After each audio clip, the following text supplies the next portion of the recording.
जीवन में अष्टशुद्धि का महत्व। प्रिय भाइयों और बहनों, आज मैं आपसे जीवन का एक गहरा रहस्य साझा करना चाहता हूं। हम सब जीवन में सुख चाहते हैं, शांति चाहते हैं, सफलता चाहते हैं। लेकिन प्रश्न यह है, यह सब मिलता कहां से है? क्या यह केवल पैसे से मिलता है या केवल पद और प्रतिष्ठा से? नहीं, जीवन की सच्ची संपत्ति है शुद्धि। हमारे शास्त्रों में कहा गया है कि यदि मनुष्य के जीवन में वाणी की शुद्धि, मन की शुद्धि, बुद्धि की शुद्धि और चित्त की शुद्धि आ जाए तो वह स्वयं में सिद्ध हो जाता है। एक, वाणी की शुद्धि। भाइयों और बहनों, वाणी एक ऐसी शक्ति है जो रिश्ते भी बना सकती है और तोड़ भी सकती है। कहा गया है, मनुष्य का जीवन बिगड़ता भी जीभ से है और संवरता भी जीभ से। आप सोचिए, कभी कभी हम सत्य बोलते हैं, लेकिन हमारी वाणी इतनी कटु होती है कि सामने वाला दुखी हो जाता है। इसलिए शास्त्रों ने कहा, सत्य बोलो परंतु प्रिय बोलो। वाणी में करुणा होनी चाहिए और वह करुणा सुंदर होनी चाहिए। यदि हमारी वाणी मीठी है, करुणामयी है, तो वह अपने आप में एक सिद्धि बन जाती है। 2, मन की शुद्धि।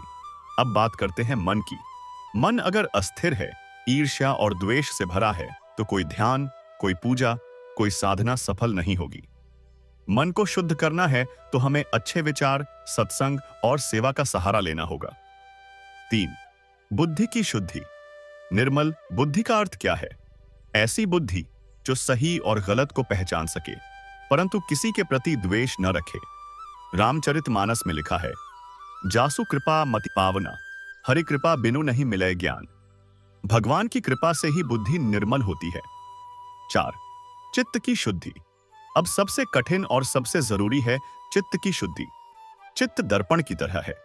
यदि छोटी सी घटना से भी चित्त विचलित हो जाए तो समझो अभी साधना बाकी है। एक संत की कहानी सुनिए। वे अपनी कुटिया में रहते थे। हर दिन लोगों को भोजन, वस्त्र और दवाइयां दिया करते थे। एक दिन रात को उन कुटिया में चोरी हो गई।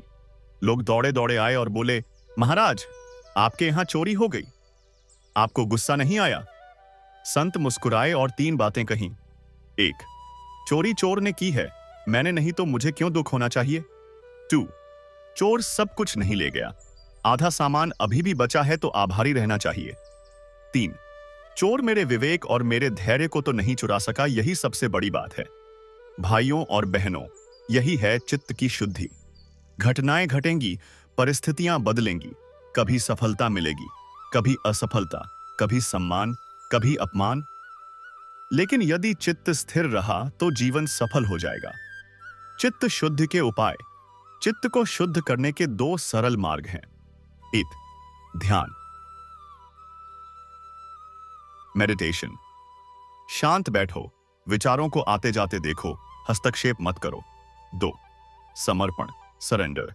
अपनी सारी चित्त वृत्तियों को भगवान के चरणों में अर्पित कर दो।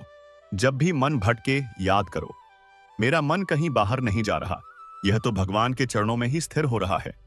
भाइयों और बहनों, यदि जीवन में अष्ट शुद्धि आ गई तो अष्ट सिद्धियां अपने आप आ जाएंगी।